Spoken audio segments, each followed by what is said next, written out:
Okay, so you are coining post-truther movement, and I really like that. There's good to be had, obviously. There's a lot of good, and then there's some excess, we'll call it. When since we're talking about these conspiracies now, obviously the truther movement. Well, I can't say it. The truther movement started but where I kind of woke up to it was with the media hate on for Trump. I said to my wife, that's when the media really went after Trump. That was kind of when I woke up. And then when the COVID response and the vaccines and stuff came out, that's when I got out of bed. And so everybody, when I came to Alberta, that was the rage, right?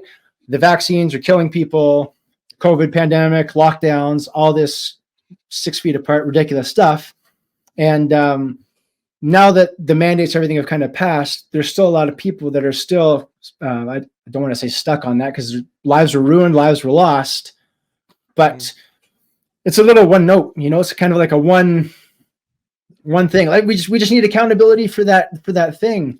And we need them to admit that they're committing a genocide against humanity and Nuremberg 2.0 and all this stuff. So what do you make of this?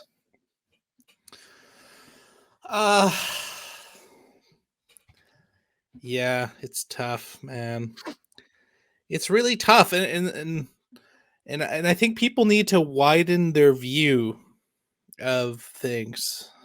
Like this is why I dive into deep topics, right? On the podcast. And I think it's really important to expand your horizon, because otherwise you get pigeonholed and we're very easily controllable. Like, what people don't realize is they basically built a simulation of this planet. So they take all of the financial transactions and all social media and everything happening on the internet in real time, and they feed it into a machine, and they can basically predict with like 70-80% accuracy like exactly what people are going to do. Right? And so that's unfortunate, but most of the truther movement, in my opinion, is falling right into that 80% of predictability. We talk about right, most of the movement now is like, yeah, just get the libs out. People who are a little bit more awake see that, okay, it's just the same system. People even more, realize that the entire political system is not our system, but there's no remedy in there, in my opinion. Like you had Trans on. I love Trans. I think he's one of the most trustworthy people in this space in Canada. I love the guy, but and I'll vote PPC. I will. I just don't think it's gonna do anything. You know what I mean? Like, and I agree with Trans. Like, we need to have a populist movement, right? And I think it's great. I love the guy, and I think he should be the head of the PPC. Personally, honestly, I believe that. But yeah, I mean, look, things are a lot more crazy than what we've been told, right? And this is the problem, even with the concept of awakening. People think they get hip to the fact that a dodgy injection was not what people thought, and they think they know everything about what's going on, right? It's just not the case. People don't even know about our monetary system. The fact that it's a fiat system, right? Where, read the book The Creature from Jekyll Island, right? Central banks, they were able to create money out of nothing. They're not government, right? The Federal Reserve isn't federal. It's a private corporation with private shareholders. Same with the Bank of Canada. We don't know who they are. They're able to create money out of nothing and control the planet with it. To me, that's an issue that's never discussed. So, and even with government testing, I mean, dude, if you even look what's in the public record and been, what is it? Declassified, like MK Ultra, all of the stuff they did, like, dude, the government, they've been psychopaths for decades, millennia. So people don't realize like how long and how deep it goes, and then it makes them very controllable. Because they only think in front of their heads. Like, we just got to get Trudeau out, right? It's like, no. An apple a day keeps the libs away. Yeah. So I mean, I don't know if that's answering your question there, but basically, yeah, it's tough. Like I have a lot of compassion for everybody in these movements.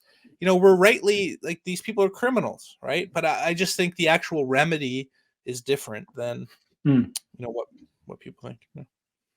We are at the legislature. Actually, yesterday they had a ceremony, not celebrating, but a memorial service, basically for the 30th anniversary of the Rwandan genocide, which started on April 7th, 1994.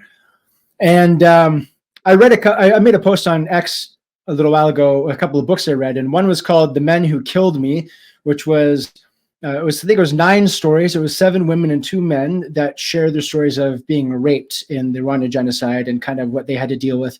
Then the other book was called "Machete Season," and that was from the Hutu killers. It was their perspective. So it was really interesting to read both those books and get both kind of viewpoints. And the one story really stuck with me in "The Men Who Killed Me" was a woman that said her neighbor, next door neighbor, she watched him basically slaughter her parents with machetes. And then they had their their version of a Nuremberg, right, where they're holding people to account. A few sentences were doled out, much like with the Nazis, right? A few sentences were doled out, a few scapegoats were hung. The rest were like NASA and brought over to the US or whatever, if they didn't escape to Argentina. But the thing that stuck with me is she said, you know, they did their platitudes, they had their scapegoats, and then it was all said and done. She had to go back and live normal life next to the neighbor that she watched murder her parents with machetes. And when I realized that was basically what happened with the actual Nuremberg, that's what happened with Rwandan genocide, I realized that there probably will never be any or very little accountability for the COVID thing and for the vaccines. And so I'm not going to spend my time trying to get accountability for that. What I just want to do is do the best I can to, you know, insulate my family from that. So do what I can locally to create those layers of protection. And that includes political grassroots activism. But I want to focus on what can I do to better the future, because I think personally, and people can tell me I'm wrong all they want, and I'm happy to be wrong. I wish I was wrong, but I just don't think there's going to be any accountability. So I think it's probably our time is best served moving forward and trying to build a better future. What do you think? Yeah, well, look, I mean, I did an episode, I just did like a solo stream that I said Canada is not a real country. And basically, it was never properly set up to be a country, but it's a gang, it's a mafia. Like, it doesn't matter that is actually a fact, right?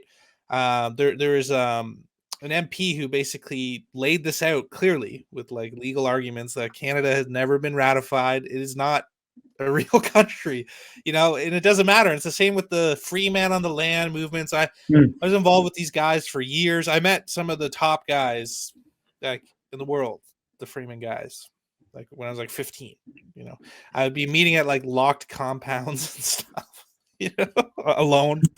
That was hilarious. But yeah, unfortunately, this is a gang, this is a mafia.